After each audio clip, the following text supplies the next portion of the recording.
안녕하십니까. 지난 휴일 또 휴일 명절 잘 보내셨으리라고 생각합니다. 또 모두들 다 안전하고 건강하게 지내시기를 바랍니다. 종교개혁 이야기 지난주에 이어서 계속 하겠습니다. 오늘은 종교개혁 내부의 분리와 분열에 대해서 말씀드리겠습니다. 첫 번째가 비텐베르크의 소요입니다. 루터가 바르트브루크에 응거하게 되자 루터는 보름스 제국회가 마친 후 비텐베르크로 돌아오는 길에 바로 비텐베르크로 가지 않고 선제 후 프리드리히의 그러한 배려하에 바르트브루크 그 성에 피신해 있게 됩니다. 그와 더불어 비텐베르크에는 루터가 없고 그의 강력한 지도력에 공백이 생기게 됐습니다. 그의 동료들의 지도로 비텐베르크의 교회는 빠르게 변혁이 됩니다. 루터를 대신해서 비텐베르크 교회를 지도한 사람은 칼 슈타트 교수였습니다.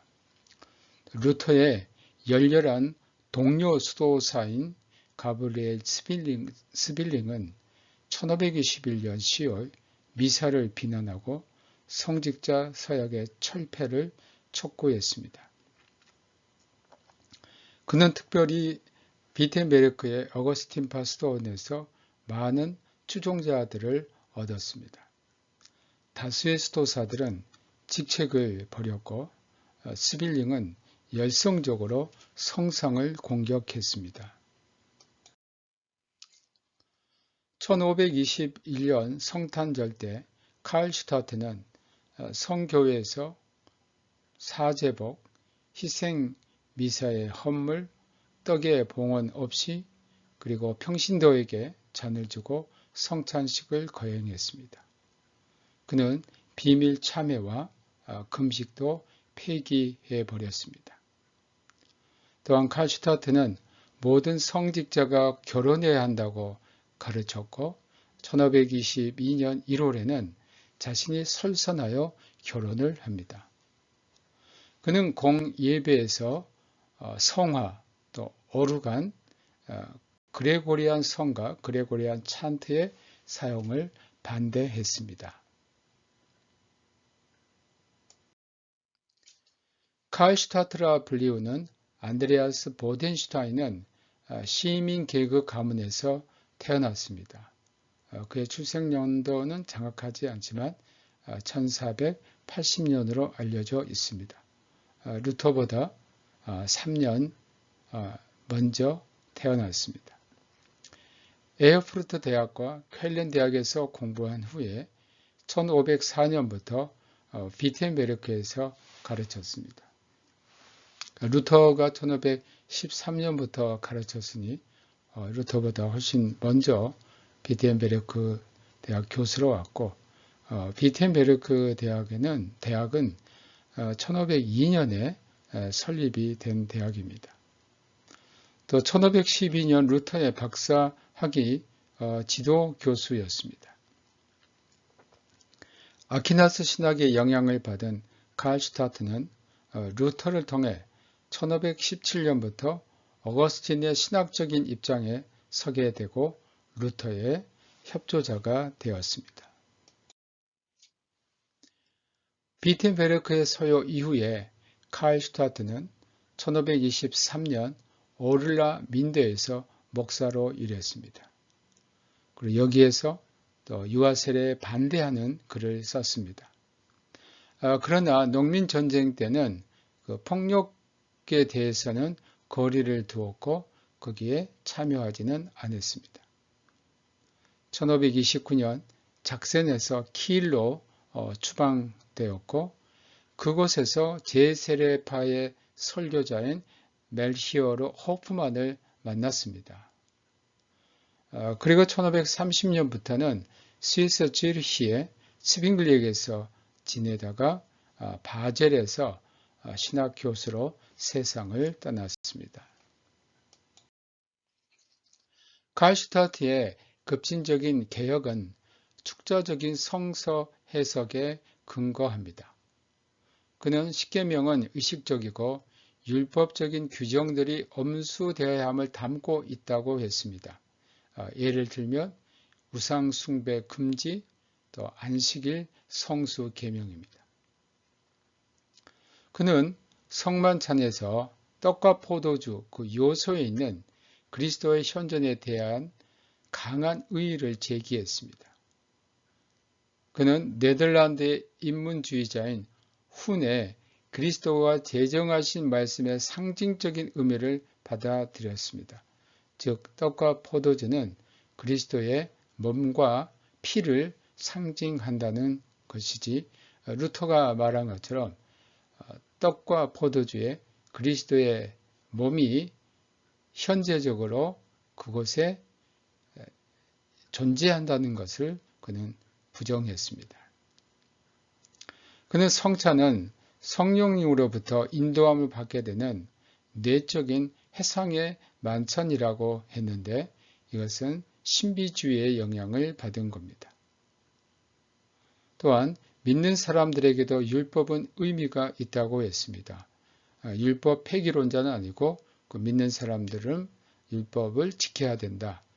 그래서 율법의 제3사용 테르티우스 우수스 레기스를 그는 멜랑기톤과 동일하게 주장을 했습니다.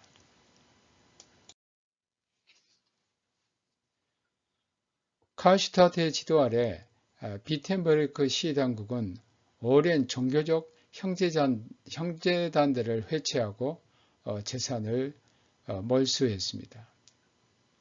예배는 독일어로 할 것을 명했고, 교회에서 성화를 정죄하고, 빈민구제는 시 예산으로 한다는 명을 내리고 국어를 금지했습니다. 1521년 12월 27일 스비카우에서 니콜라스 슈토르흐, 마르코스 토마스 드렉셀 등 3명의 과격파 설교자들이 도착합니다. 그리하여 비텐베르크는 소동에 휩싸였습니다. 이 예언자들은 하나님으로부터 자신들이 직접 영감을 받았다고 주장을 했고, 또 유아세례를 반대하고 임박한 세상의 그 종말을 주장을 했습니다. 선제 후 현자 프리드리히는 대중들의 성상 공격에 이은 이러한 소요를 혐오했고, 또 독일 영주들과 제국 당국자로부터도 경고를 받았습니다.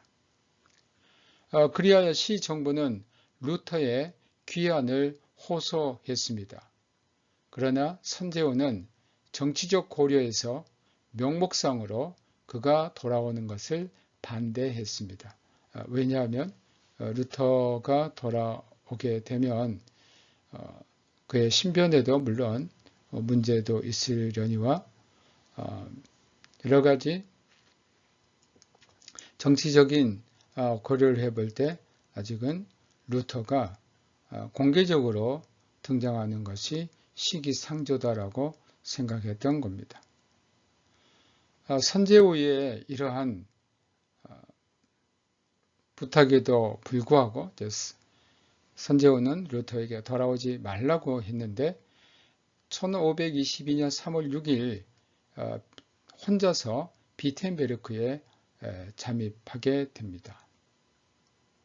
돌아오는 길은 상당히 위험했지만 루터는 아무 누구도 도움을 받지 않고 또 그를 보호해주는 어떤 사람도 없이 혼자서 바르트브루크에서 비텐베르크로 오게 된 겁니다. 비텐베르크에 와서 8일 동안 계속 설교를 했습니다. 그는 복음이 죄를 깨닫는 것, 그리스도를 통한 용서, 이웃 사랑에 있다고 선언을 했습니다.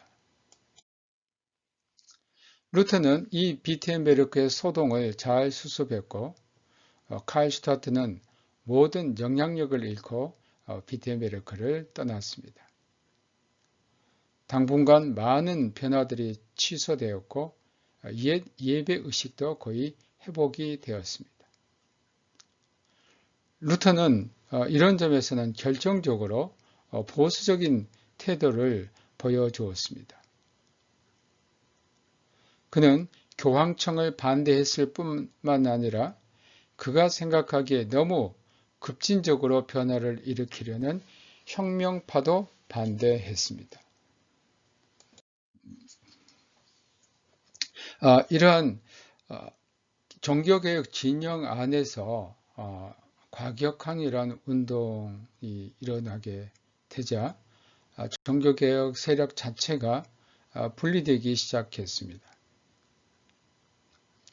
루터의 행동으로 독일 통치자들은 그를 보름스에서 정지하기는 했지만 소란한 시대에 참 질서를 가져올 사람으로 부드럽게 보게 되었습니다.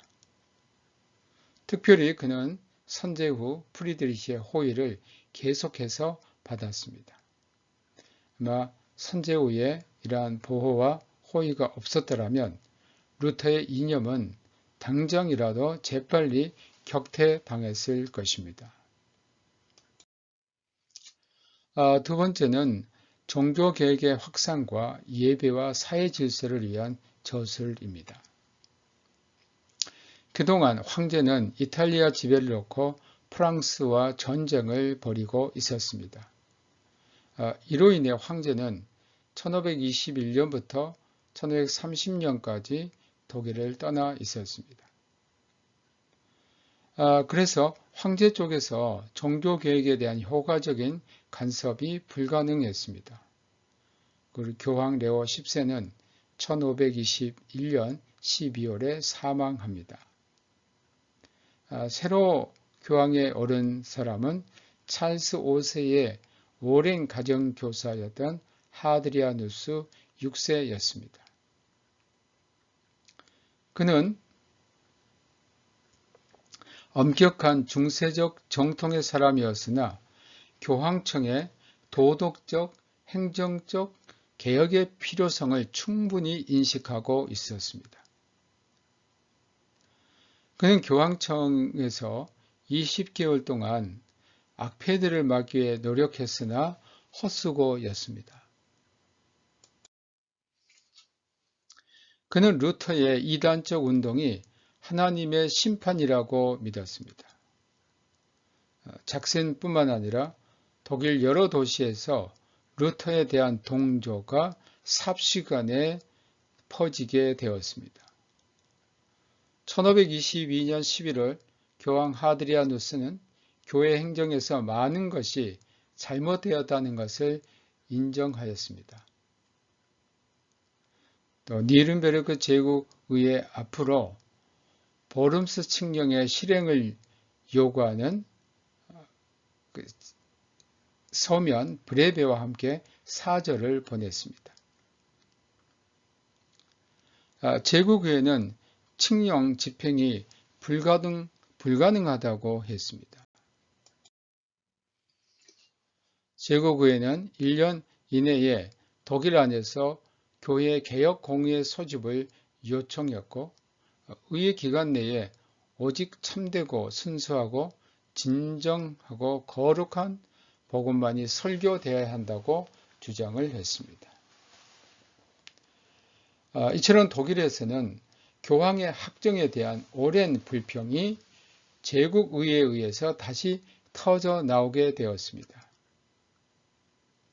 형식상으로는 그렇지 못했으나 형식상으로 그렇지 못했다는 것은 보름스 칙령이라든지 거기에는 이제 분명 루터를 정죄하고 있으나 사실 루터와 그의 주장이 승리한 것입니다. 마치 종교개혁이 독일 민족 전체의 지지를 얻는 듯이 보였습니다. 이런 상황에서 복음에 따라 개혁되어야 할 것을 주장하는 복음주의적 교회들이 독일 전역에서 급속히 형성이 되었습니다. 루터는 이제 신자들의 연합체가 자기네 목사 임면권을 가지고 있다고 확신했습니다. 그러나 그는 또한 세속 통치자들이 기독교 공동체의 주도적인 지체로서 따라서 비상주교로서 복음을 증진시킬 의무가 있다고 주장을 했습니다. 이 말은 이제 복음주의 교회, 이 복음주의 교회라는 게 이제 루터파 교회를 말하는데, 이제 이 복음주의 교회들이 로마 가톨릭에 의존하지 않고 자기들 스스로가 목사를 안수할 수 있고, 그렇다면 이제 새로운 교회를 세워야 되는데, 이 새로운 교회의 어떤 주체 세력을 루터는 누구라고 생각했냐면 세속 군주라고 생각을 했습니다. 이것은 잠정적으로 세속 군주가 교회를 어떤 행정적으로 다스리는 수장이 돼야 된다라고 생각을 했습니다. 그래서 이제 여기에 비상주교다. 이제 계속 영구의 주교는 아니지만 이러한 잠정적인 어떤 과도기적인 기간에는 제후가 이런 비상주교의 역할을 해야 된다고 생각했던 겁니다. 농민전쟁에 대한 체험과 광범위한 영역에서 실제 교회 조직의 필요성으로 인하여 루터는 곧 자유교회주의로부터 국가에 더 의존하는 쪽으로 선회를 했던 겁니다. 그러니까 루터는 그 역사적인 어떤 정황에서 농민전쟁이 일어났습니다. 여기에는 농민들의 이러한 그 어떤 소요를 진정시키는데 세속의 그 제후들의 역할이 굉장히 컸습니다. 실제 이제 교회 조직에 있어서도 로마 가톨릭의 이러한 공격으로부터 보호해줄 수 있는 그러한 그 힘이 필요했고, 그 힘은 바로 국가의 바로 통치자였다라고 생각했습니다. 그러나 루터가 보기에 이제 그 당시 과격한 그러한 부류의 사람들은 국가로부터 완전히 독립한 자유교회, 국가와 또 로마 교회로부터 독립한 완전한 자유로운 교회. 그래서 평신도들이 성직자를 선출할 수 있고, 또 평신도의 그 회의가 하나의 공동의회가 되어서 교회를 운영할 수 있는 그런 자유교회주의와는 루터는 거리를 두었던 것입니다. 이런 복음주의적 예배 요구에 루터는 1523년 설교의 중심적인 위치를 강조합니다. 그래서 공중예배 의식을 발간을 했습니다. 이제 루터는 이제 복음주의 그 교회에서 그 예배의 가장 중요한 것은 무엇인가? 가톨릭과는 달리 이제 가톨릭은 그 예배에서 가장 중요한 것이 바로 성만찬인데, 루터는 성만찬이 아닌 바로 설교다, 말씀을 선포하는 것이다라고 새로운 그 예배 의식의 전환을 가져옵니다. 아직 라틴어를 사용하지만 희생 제사적 의미를 제거한 그의 미사문은 평신도에게 떡과 잔을 모두 주도록 했습니다. 로마 교회는, 가톨릭 교회는 1215년 제4차 라테란 공의의 결정에 의해서 평신도들에게 포도주 잔을 주지 않았지만, 이제 루터는 성경 말씀대로 평신도에게 모두 떡과 잔을 주는 그러한 미사를 미사가 아닌 그 성만찬을 시행을 했습니다.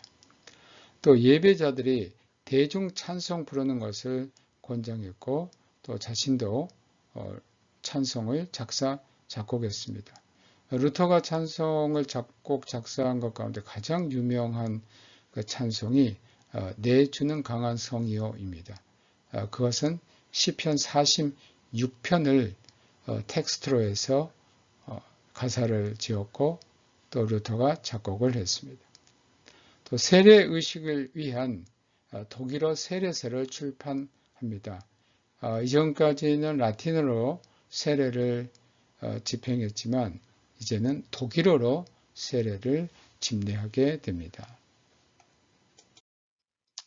개인을 위한 미사와 죽은 자를 위한 미사의 폐지로 수입이 감소되어 목사의 생계가 심각하게 위협을 받게 됩니다.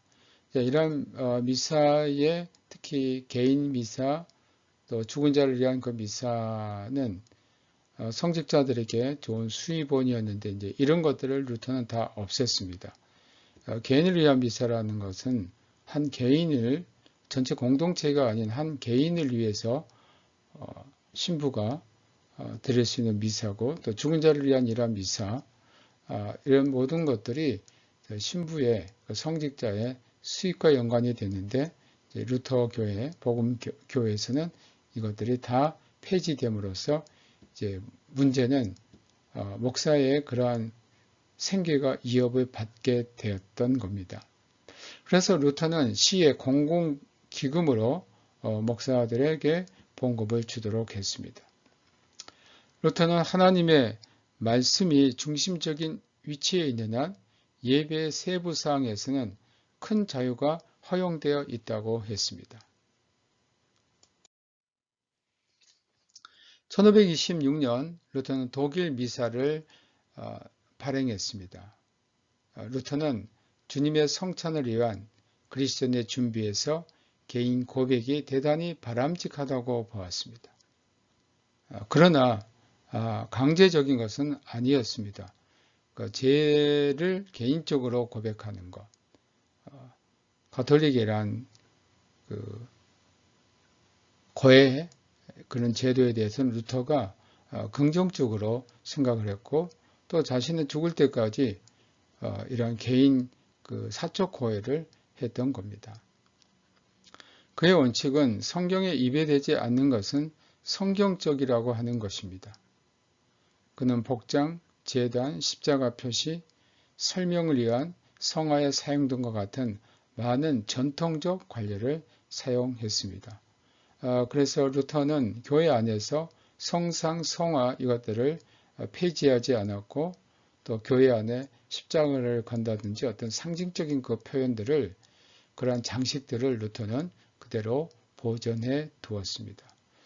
그래서 여러분들이 독일에 있는 루터 교회에 가시게 되면 교회 안에 제단에 십자가상과 십자가에 달리신 예수 그리스도의 상도 있고요.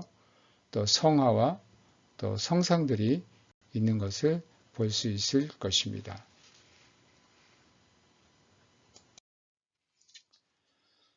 또한 사회 질서를 위한 몇 가지 저술도 있습니다. 1522년에 저술한 결혼 생활에 대하여인데 루터는 결혼은 하나님에게서 온 복된 상태라고 했습니다. 이것은 외적이고 육신 혹은 세속의 일이라고 했습니다. 그렇기 때문에 가톨릭처럼 이 결혼은 성사가 아닙니다. 혼인 성사가 아니고 사크라멘트가 아니고 이것은 세속의 일에 속한다고 했습니다. 이것은 신앙 고백의 제1항에 해당되는 것이지 구원에 속한 것은 아니라는 겁니다. 신앙 고백의 제1항은 하나님 아버지를 믿는데 전능하시고 천지를 지으신 하나님 아버지를 믿는 것입니다. 이 천지를 지으신 하나님 아버지는 제6일째에 인간을 지으시고 또 그 인간의 혼인이 가능하도록 또 아담에게 이브를 지어주었던 겁니다. 그렇기 때문에 신앙고백의 제1항에 해당되는 그 창조에 대한 것이지 결혼을 해서 구원을 받고 구원받지 못하고 그런 문제가 아닙니다. 그래서 혼인은 루터교에서는 또 우리 모든 개신교에서는 사크라멘트 성사가 아닙니다. 1522년 교회의 헌금 규정에 대하여 라는 글을 쓰는데 이게 소위 라이스니히 헌금 규정입니다. 교회의 재산은 빈민구제와 지역의 교회와 학교 제도를 위해 사용해야 한다는 것입니다.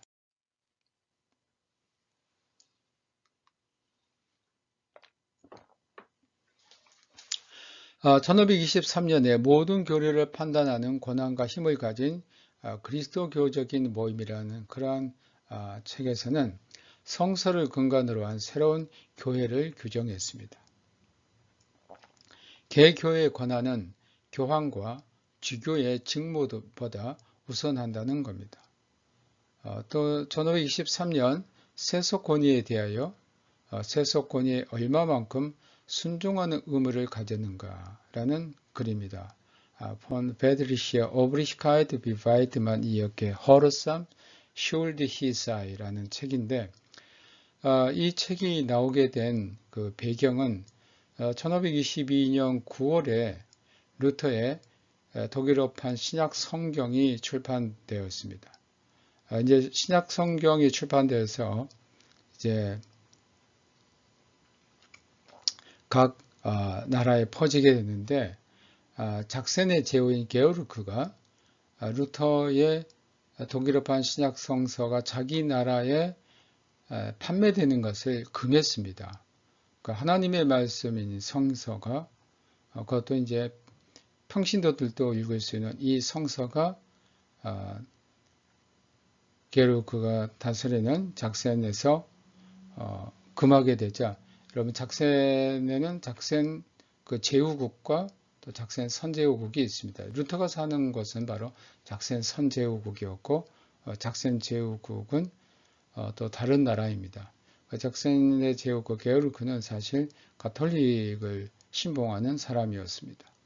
그래서 루터가 이 글을 쓰게 된 겁니다. 과연 제후가 하나님의 말씀 성경이 판매되는 것을 금하는데 이것이 과연 정당한 일인가? 여기에 대해서 루터는 세속권위, 또 세속권위 얼마만큼 순종하는 의무를 국민들이 가졌는가라는 주제로 글을 썼습니다.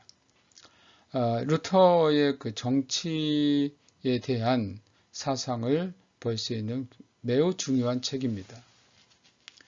이 시대의 가장 중요한 글이며 세 부분으로 구성되어 있습니다. 첫 번째는 세속권위의 성서적인 근거로 로마서 13장과 산상수훈의 말씀은 겉으로는 모순이 된다는 겁니다. 즉, 두 단계의 윤리, 콘셉타 에드 콘실리아에 대한 중세적인 대답은 더 지속되지 않는다는 겁니다.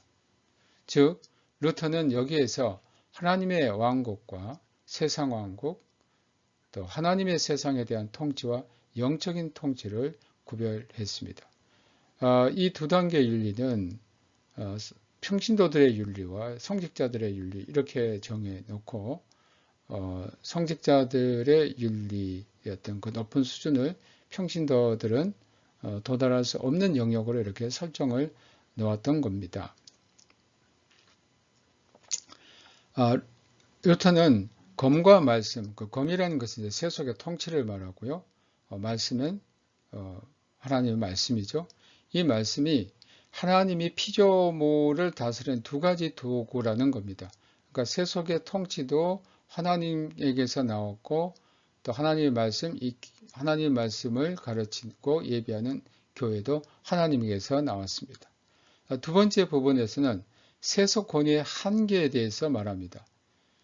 세속 권위는 외적인 것, 육신의 것만 관계할 수 있다는 겁니다. 영적인 일에는 세속 권위에 그러한 권한이 없고 또 미칠 수 없다는 것인데 이 견해가 이 글의 핵심입니다. 그러니까 세속 권위가 너는 예수를 믿어서는 안 된다 라고 말할 수 없다는 겁니다. 세속 권위가 너는 예수를 믿어서는 안 된다라고 하지만 이것은 세속 권위가 할 수 있는 영역이 아니기 때문에 우리는 예수를 믿어야 합니다. 너는 성경을 읽지 말아라 하는 것은 세속 권위가 말할 수 없습니다.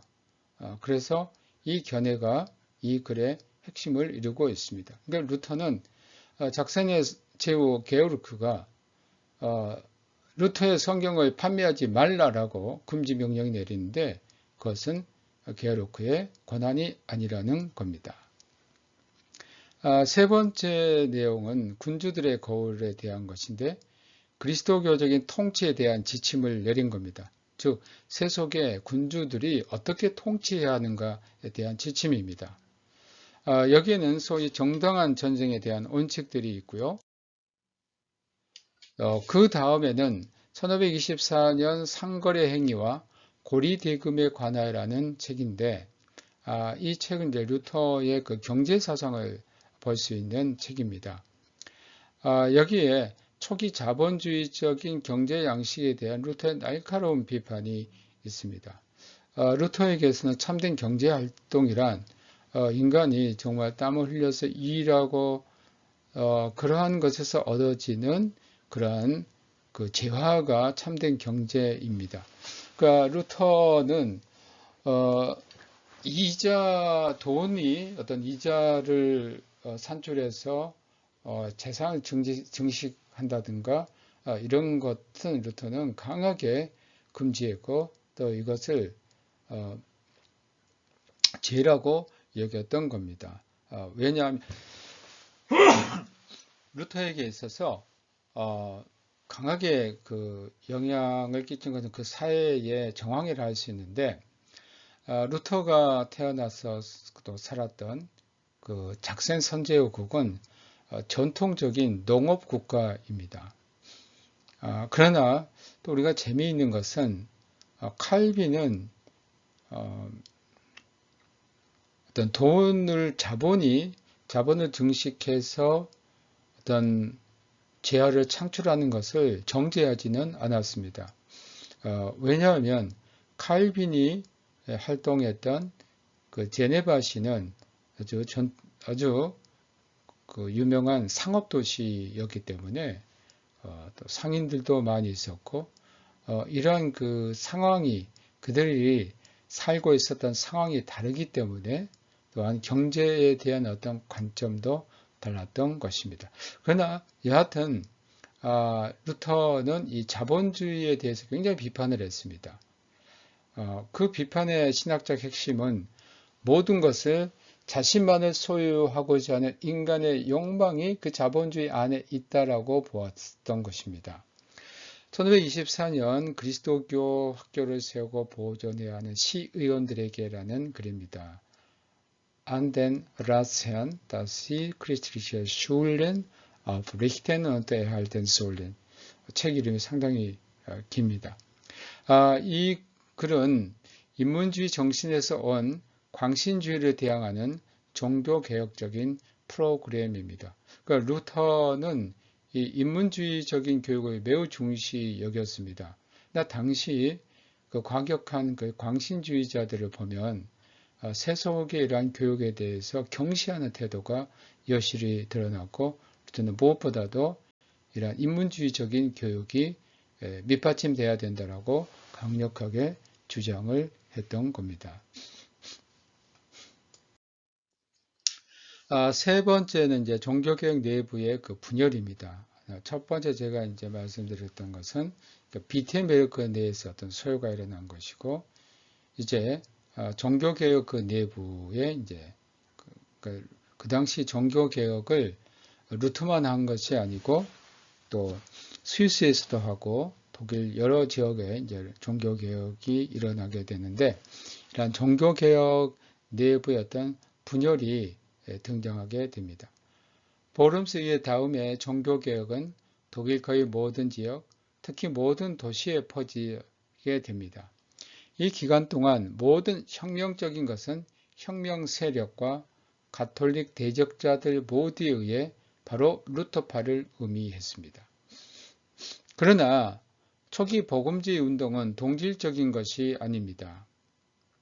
이 운동은 루터란의 설교, 예배 의식의 개혁, 정치적 행동이라는 이름 아래 깊은 차이를 숨긴 채 무질서하게 성장을 했습니다.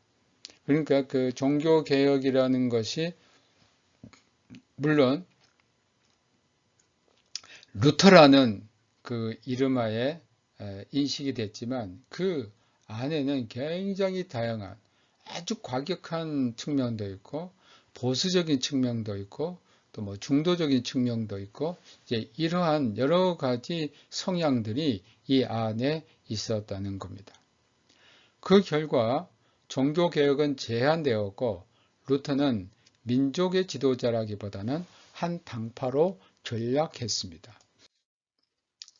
이러한 분열 중 최초의 분열은 루터가 초기 핵심 지지자들을 얻었던 인문주의들 쪽에서 나옵니다. 그들의 명망 있는 지도자 에라스무스는 루터의 이신 칭의 교리에 공감하지 못했습니다. 그는 개혁은 교육과 미신의 거부와 기독교 진리의 온천으로 회귀함으로써 올 것이라고 생각했습니다.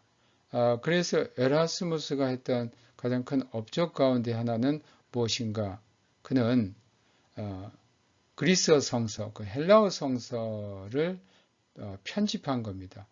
이 헬라어 성서를 편집한 에라스무스판 헬라어 성서를 루터가 입수하게 되고 루터는 그 에라스무스가 편집한 헬라어 성서가 1516년에 출판이 됐고 제2판이 1519년에 나오는데 이 1519년 판 에라스무스의 편집 그리스어 성서를 가지고 독일어로 성경을 번역한 겁니다. 헬라어 성경입니다. 신약 성경입니다. 그는 점점 더 루터의 폭풍 같은 저술과 대중의 소란에 염증을 내게 되었습니다. 일반적인 인문주의자들과 마찬가지로 그는 독일 대학에서 출석이 현저하게 주는 것에 놀랐습니다. 독일 대학 내에서 인문주의의 그러한 그 강의에 학생들의 출석이 이제 현저히 줄어드는 겁니다. 이것은 종교적 논쟁의 시작과 함께 순수 학문의 문제에 대한 관심의 태조에 의한 것이었습니다. 에라스무스는 1524년 가을 구호 문제에 있어서 루터가 자유의지를 부정한 것을 공격했습니다. 그러니까 에라스무스가 이 글을 쓰게 된 가장 큰 그 동기는 어디 있었냐면 많은 카톨릭의 그 지도자들은 루터의 그 쓴 글들이 루터의 작품이 아니고 에라스무스의 작품이라고 생각했습니다. 그만큼 글을 쓸 수 있는 사람은 에라스무스지 루터가 아니다. 그래서 에라스무스가 루터라는 사람의 이름을 빌려서 쓰고 있다고 생각했습니다. 많은 사람들의 오해를 받았습니다. 그래서 에라스무스의 친구들이 에라스무스에게 이제 충고를 합니다. 네가 지금 오해를 받고 있으니 그 오해에서 벗어나려면 루터를 공격하는 글을 써야 된다고 에라스무스의 친구들이 충고를 하게 됐고 에라스무스는 루터 신학의 가장 핵심을 찌른 것이 바로 이 자유의지를 공격한 겁니다. 그러니까 루터는 자유의지를 인정하지 않습니다. 1524년에 나온 작품이 자유의지에 대한 논문입니다. 디아트리베 데 리베로 아르비트리오라는 작품에서 성서에 근거하여 종교의 교리적 해석이라기보다는 종교의 윤리적 해석을 논했습니다. 그는 하나님을 향한 인간의 결정의 자유와 돕는 은혜의 필요성을 다 같이 주장하는 후기 중세기 교회 교리가 펠라기우스뿐만 아니라 마니교를 피하고 있기 때문에 극단적 애정론보다 낫다고 결론을 내렸습니다. 결국 이제 에라스무스가 이제 옹호한 것은 오카미즘인데 그 오카미즘이라는 것은 하나님이 인간을 구원하시는데 하나님 편에서만 전적으로 하시는 것이 아니라 인간의 어떤 그 의지의 그 협동, 인간도 여기에 함께 한다는 것입니다. 이것이 바로 자유의지입니다. 인간이 창조시 가졌던 이러한 선한 의지. 이러한 선한 의지가 인간에게는 완전히 사멸된 것이 아니고 그 안에 있기 때문에 하나님께서 이러한 인간의 그 자유의지와 더불어 인간 스스로가 그 하나님의 구원에 동참할 수 있는 그런 구원을 이룰 수 있는 그 힘, 그 능력, 이것이 바로 신학적으로 말하는 자유의지입니다. 루터는 여기에 대해서 바로 답을 하지 않고 1년 후 1525년에 노예의지론 데 세르보 아르비트리오라는 글로 답을 했습니다. 그럼 1525년은 루터에게 굉장히 어려운 때입니다. 자, 봄에는 농민전쟁이 일어났고 또 이것 때문에 루터는 굉장히 심적인 고통을 많이 받았습니다. 그리고 이제 그 농민전쟁이 이제 그 끝나는 그런 시점에서 결혼을 하고 그리고 나서 루터는 에라스무스에게 답변을 했습니다. 그러나 철저히 에라스무스의 계율을 따라 조목조목 논박을 했습니다. 그가 명확하고 통일되어 있다고 생각하는 성경의 증거에 근거하여 그는 모든 것을 다스리시는 전능하신 하나님에 대한 인류의 절대적 의존과 함께 대가 없이 주어지는 하나님의 은총의 은사를 주장했습니다. 그러니까 우리가 구원을 받는다는 것은 우리 스스로의 어떤 자유의지의 힘이 아니고 오직 하나님의 은총에 의해서만 가능하다는 것입니다. 이런 그 루터의 사상은 철저히 어거스틴적이라고 할 수 있습니다. 그래서 루터가 이제 유명한 그 한 예를 드는데 인간을 말에 탄 어떤 것으로 봅니다. 그 말에 천사 같으면 선한 길로 인간의 그 인간이란 게 어떠냐면 그 말입니다. 그 말에 천사 같으면 의의 길로, 마귀 같으면 결국 멸망의 길로 가는 것처럼 인간은 그 스스로를 결정할 수 있는 자신의 구원을 스스로 결정할 수 있는 또 구원을 이루고자 하는 아무런 능력도 스스로 갖고 있지 않다는 겁니다. 다만 인간이 그 자유의지가 있다는 것은 악에 대한 의지만 남아있다라고 루터는 보았습니다. 그는 자신이 예정론자라고 선언했으나 결정론에 가까운 교리를 선언한 것입니다. 루터는 칼빈처럼 이중 예정론자는 아닙니다. 칼빈은 인간의 의지와는 전혀 상관없이 모든 인간은 하나님으로부터 그 선택과 버림이라는 그 두 가지로 예정이 되었다라는 그런 것인데 루터는 이러한 이중으로 예정되었다는 것이 아니고 하나님의 예정 가운데 있다라고 보았습니다. 루터와 에라스무스 사이의 결별은 회복될 수가 없었습니다. 대부분의 옛 인문주의자들은 루터를 버렸습니다. 그러나 다수의 젊은 인문주의자들은 계속 그의 편에 서서 각 지역의 복음주의 운동의 지도자들이 되었습니다. 독일의 어떤 이들은 루터를 반쪽 개혁자로 간주합니다. 그런 과격파 중에 하나가 루터의 옛 동료, 아까 말씀드린 칼 슈타트였습니다. 그는 비텐베르크에서 모든 지위를 잃었지만 더 과격해졌고 또 오릴라 민도에서 많은 추종자를 확보하고 실제로 루터와 작센 선제의 정부를 거부했습니다.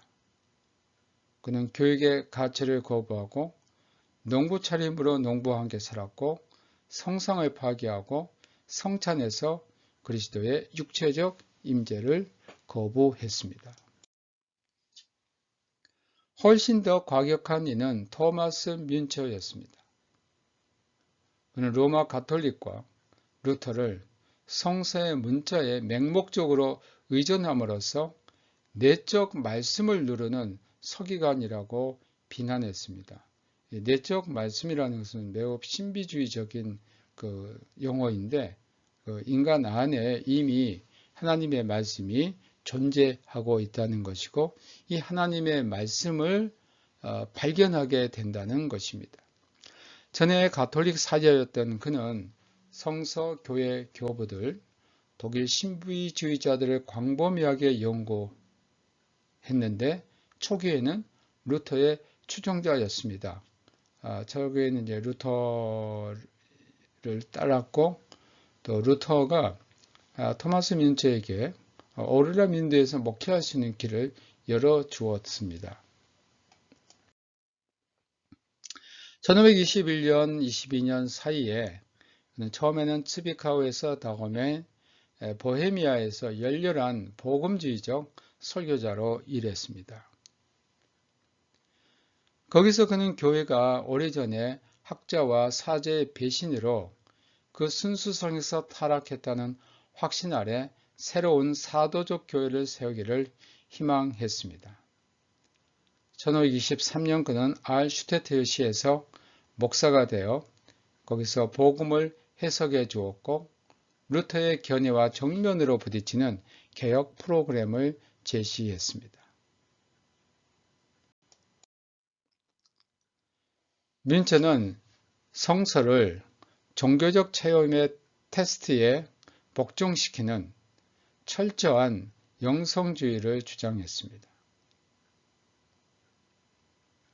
오직 성령을 소유한 사람만이 성경을 제대로 이해할 수 있다고 했고 성령은 자기 절망의 시면을 통과함으로써 중생하고 또 스스로 고난의 그리스도의 십자가를 지는 오직 선택된 자들에게만 주어진다고 했습니다.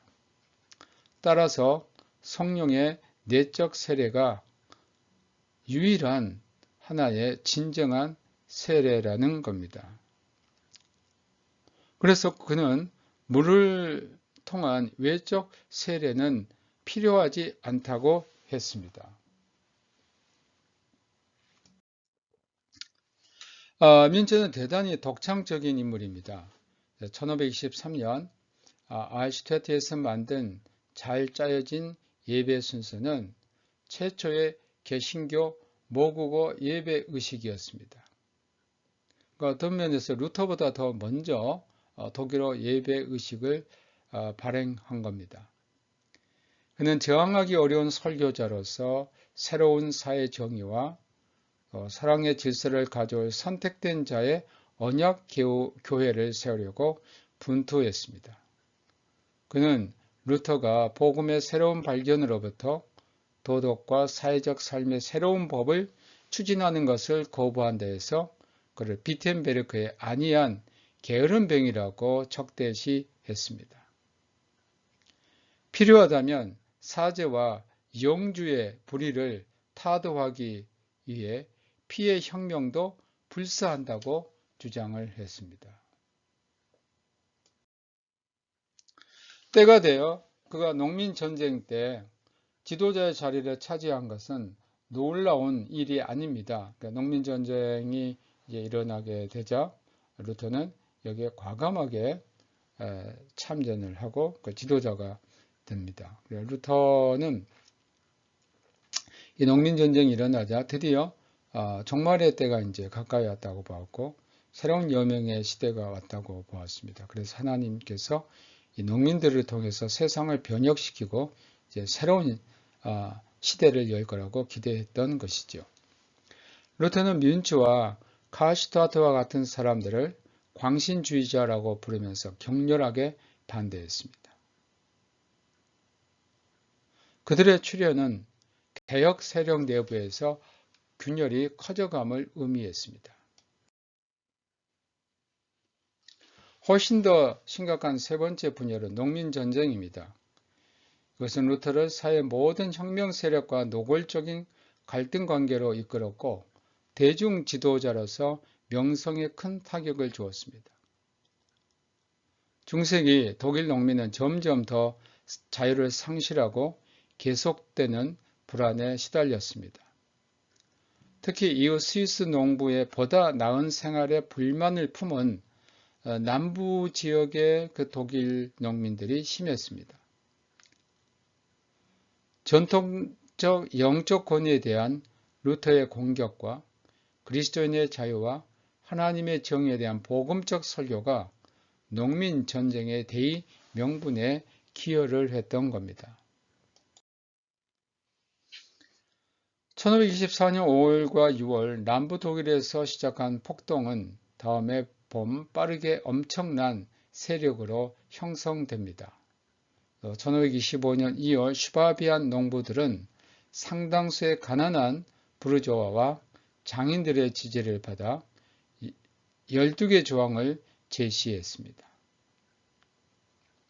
그 요구 내용은 각 공동체의 목사 임명권, 곡식에 대한 큰 11조, 또 목사와 다른 공동체 비용 충당, 가축에 대한 작은 11조 폐지, 대 11조는 농작물, 또 소 11조는 가축에 대한 11조였습니다. 이것은 폐지를 해달라는 겁니다. 또 농노 제도를 폐지해달라고 했고, 사냥터 제한, 빈민의 삼림 사용권, 강제노역 규제와 정당한 보수 급여, 정당한 소장료 확정, 세법 재정 금지, 공동 토지 반환, 또 상속세 폐지 등을 요구했습니다. 처음에 루터는 주로 농민 측과 또 제후 측의 잘못을 지적을 했습니다. 1525년 4월 루터는 평화의 권면에서 그는 이 12조항이 공평하고 정당한 것을 많이 포함하고 있다고 인정했습니다. 농민들이 영주와 지주들에게 불만을 품고 있으며 영주와 지주들은 야만적이고 독재적인 군주라고 비난을 했습니다. 그러나 루터의 눈에는 모든 정치적 혁명은 하나님에 대한 반역으로 보았습니다. 성경과 하나님의 법의 이름으로 농부들이 사회적, 경제적 요구를 하는 것을 복음에 대한 육적 해석으로 간주했습니다.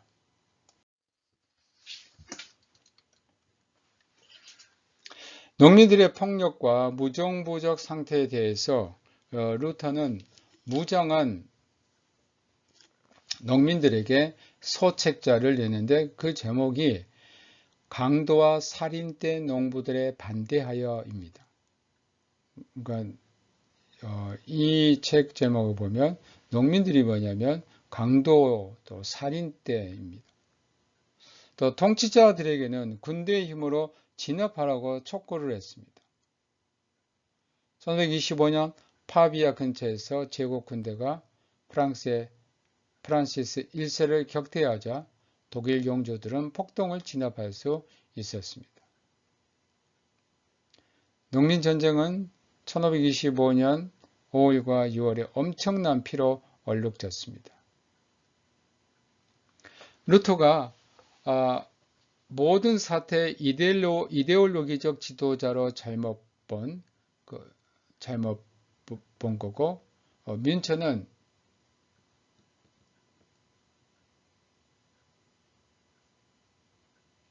약 6만 명의 농부들이 살해당한 프랑켄하우젠 전투에서 체포되어 고문받은 후에 참수가 되었습니다. 그러니까 루터가 볼 때 이 모든 사태 이데올로기적 지도자로 보았던 사람이 바로 뮌체입니다. 그런데 사실 그 뮌체는 루터가 본 것만큼 이데올로기적 어떤 그 지도자인 것은 아니었습니다. 농민전쟁은 종교개혁사에서 제한 없이 성장하는 기간에 종지부를 찍은 하나의 분수령이었습니다. 이후 이 운동은 계속하여 세속 당국의 철저한 감독을 받았고, 이들은 운동을 억누르거나 자기 영토 안에 새로운 복음주의적인 교회를 세웠습니다. 그러나 종교개혁은 대중에게 호소력을 상실하였음에도 불구하고 계속하여 자발적인 대중운동으로 남게 되었습니다. 다음 10년간 독일의 많은 도시운동 흐름이 보여주듯이 개혁의 주도권은 도시 귀족이나 관료들로부터 온 것이 아니라 평민들과 장인 길드에서 나왔습니다. 이 사실은 농민전쟁으로 하층 계층이 루터의 이념으로부터 완전히 소외되었다는 오랜 믿음을 부인한 겁니다. 1525년 말에 이르면 개혁자 대열 내부에서 분열의 선이 확실히 그어졌습니다. 종교개혁에 대한 반대가 강화되었습니다. 그 이유는 옛신앙의 옹호자들이 국내 폭동을 교회 반란의 필연적 결과로 보았기 때문입니다. 그러니까 옛신앙이란 가톨릭의 그 옹호자들은 뭐냐? 이러한 그 폭동이나 이러한 소요의 가장 진원이 어디인가? 바로 종교개혁으로 보았던 겁니다. 이제 개혁의 진행은 귀족의 지지와 강제적 교회 직제와 연결되었습니다.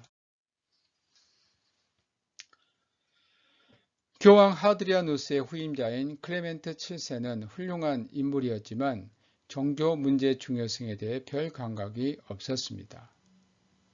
그는 정치적으로 주로 이탈리아의 세속 군주였던 겁니다.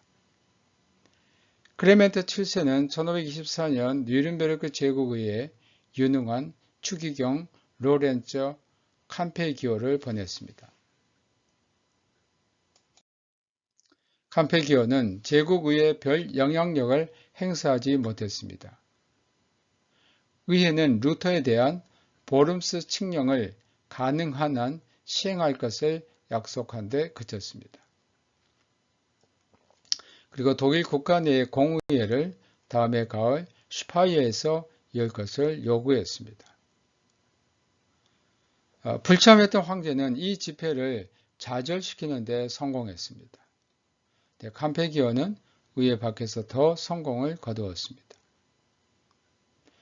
1523년 7월 7일 그는 독일 레겐스부르크에서 황제의 동생 페르디난드, 바바리아 공, 또 많은 남부 주교들을 포괄하여 친로마 연맹을 조직했습니다. 루터 진영 또한 중요한 지지를 얻습니다. 이들 중 가장 중요한 가담자는 1524년에 가입한 루터파 영주들 중 가장 정치적으로 유능한 필립 헤센이었습니다. 헤센의 필립이었습니다. 튜튼족 기사단의 총수인 프러시아의 알버트, 브란덴부르크의 게오르크, 메클렌부르크의 헨리, 만스펠드의 알버트 등이 복음주의에 결정적 관심을 보였습니다. 마그데부르크, 뉘른베르크, 슈트라스부르크, 아우크스부르크, 에슬링겐, 울름 등 중요한 도시들과 다른 소도시들이 1524년까지 이 종교개혁 진영에 가담했습니다. 루터의 보호자인 천자 프리드리히가 1525년 5월 5일 죽고 그의 동생 확고한 요한이 계승을 했습니다. 새 선제원은 확고부동한 열성적인 루터파였기 때문에 루터에게 유리했습니다. 루터는 1525년 6월 13일 과거의 수녀였던 카타리나 폰 보라와 결혼을 합니다.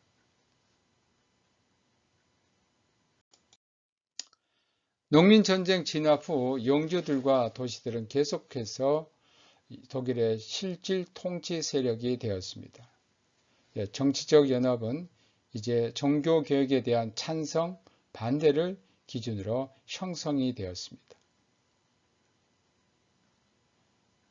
독일 중앙과 북부의 또 다른 가톨릭 연맹은 작센의 게오르크 공과 다른 가톨릭 영조들에 의해서 1525년 6월 데사우에서 결성이 되었습니다. 이에 대한 응답으로 필립과 새 선제후 요한은 토르가우에서 루터파 연맹을 조직했습니다. 그 이전의 2월 파비아에서 승리한 황제군은 패배한 프랑스 왕 프란시스 1세를 포로로 잡았습니다. 전쟁은 결정적으로 황제에게 유리하게 전개되었고 1526년 1월 마드리드 조약으로 결실을 맺었는데 이 조약으로 프란시스는 풀려납니다. 두 군주는 이단을 같이 박멸하기로 맹세를 했습니다. 이렇게 되어 루터파의 전도가 암담해졌습니다. 그런데 루터파가 이 위기를 모면한 것은 주로 교황 덕분입니다.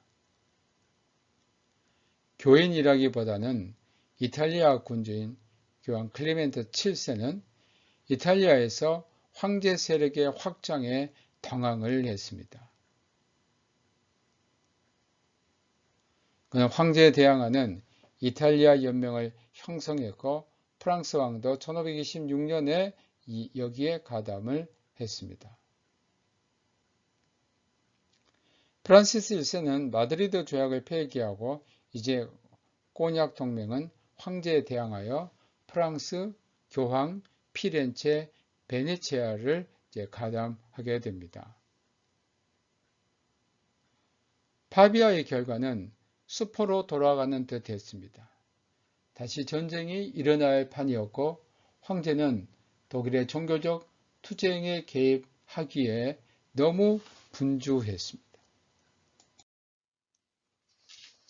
1526년 여름 슈파이어에서 열린 제국의회에서 황제는 종교의 변경을 금하고 보름스 칙령의 실행을 명했지만 루터파는 황제가 스페인에서 그런 명령을 내릴 때와는 사정이 달라졌다고 추정할 수 있게 된 것입니다.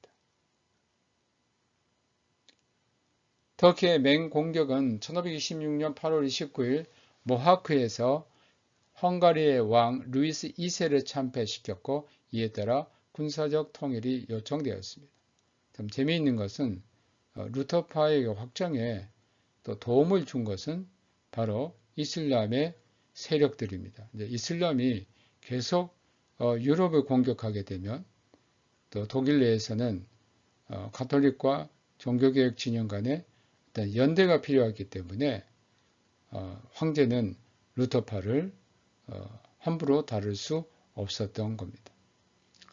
따라서 제국위에는 공의회 혹은 국민회의가 있을 때까지 각 지역 통치자들은 스스로 바라고 믿기에 하나님과 황제의 뜻대로 살고 다스리고 처신할 수 있다라고 제정했습니다.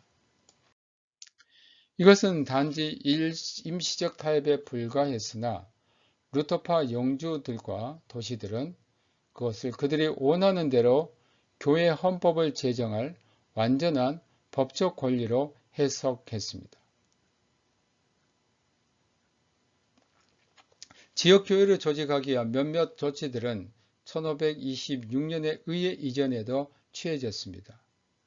제국 국경 너머 튜튼족 기사단 총수인 브란덴부르크의 아이버트는 1525년 폴란드 치하에서 세습 공고로 개편하고 그 땅을 루터교화하는 데 힘썼습니다. 선제후령 작센에서도 선제후 요한은 정부의 교회 통제를 강화하는 안을 세웠고 루터는 1526년 독일 미사와 하나님 예배 순서를 제국의회전에 발표를 했습니다. 작센의 선제후는 1527년 멜랑키톤에 의해 초안되어 다음에 증보된 조항에 근거하여 성직자의 교리와 행위들을 심사하기 위하여 관료들을 임명했습니다. 그리고 작센 선제후국에서는 주교의 옛 관할권은 폐지됩니다. 또 영토는 구역으로 분할되었습니다. 각각 교구 목사에 대해 영적 우월권을 주고 대신 선제후에게 책임을 가진 감독 아래 놓이게 했습니다. 각 작센 선제후 그 안에 이제 교회의 그 구역을 나누고 또 교구 목사를 세우고 또한 선제후는 이러한 것들을 관할하는 그러한 어떤 교회 체계를 만들었습니다. 자격이 없거나 불복종하는 성직자는 쫓겨나고 예배가 확정되고 수도원 재산과 재단 장식과 유사 재단들이 몰수되어 부분적으로 교구 교회와 학교를 위해 사용이 됐습니다.